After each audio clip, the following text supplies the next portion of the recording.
Gordon was cross. Why should Henry have a new shape, he grumbled. A shape good enough for me is good enough for him. He goes gallivanting off to crew, leaving us to do his work, and comes back saying how happy he feels. It's disgraceful.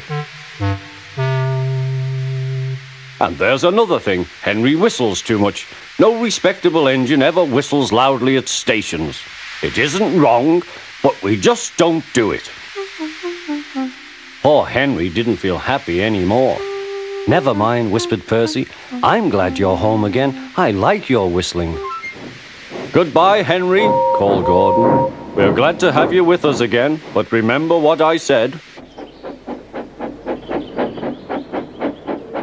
Later, Henry stopped at Edward's station. Hello, Henry, said Edward. You look splendid. I was pleased to hear your happy whistle yesterday. Thank you, Edward, smiled Henry. Shh, shh. Can you hear something? It sounds like Gordon, said Edward, and it ought to be Gordon.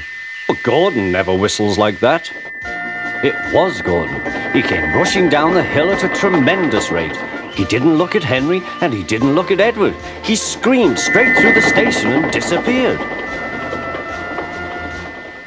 Well, said Edward.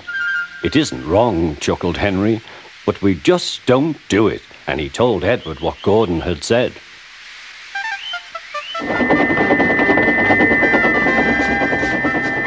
Meanwhile, Gordon screeched along the line. The noise was awful.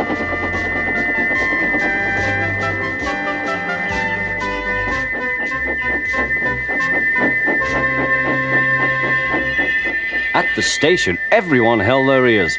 Sir Topham Hatt held his ears too.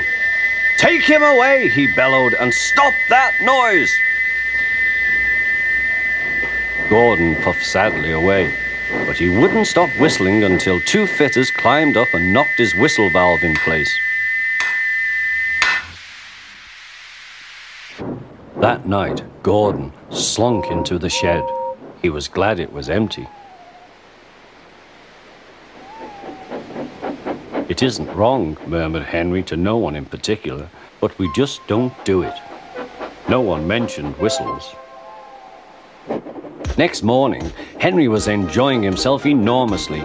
I feel so well, he sang. Trickety-trock, hummed his coaches. Then he saw some boys on a bridge. Peep, peep, hello, he whistled. Oh, he called. The boys didn't wave and take his number. They thought it fun to drop stones on him instead. They've broken our glass, sobbed the coaches. The passengers weren't hurt, but they were cross. Call the police. No, said the driver, leave it to Henry and me. What will you do, they asked. Can you keep a secret? Yes. Well then, said the driver, Henry is going to sneeze at those boys.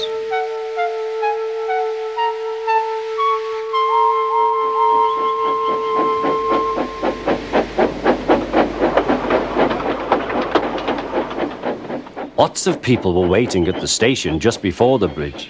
They wanted to see what would happen. Henry has plenty of ashes, said the driver. Please keep all windows shut till we have passed the bridge. Henry is as excited as we are, aren't you, old fellow?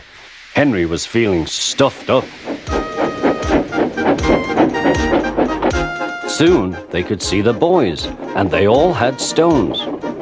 Are you ready, Henry, said his driver. Sneeze hard when I tell you. Now, he said. Achoo, shoo!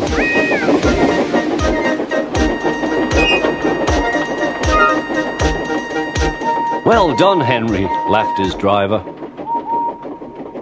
Henry went home very pleased with himself. He had taught Gordon and silly boys a lesson with a whistle and a sneeze.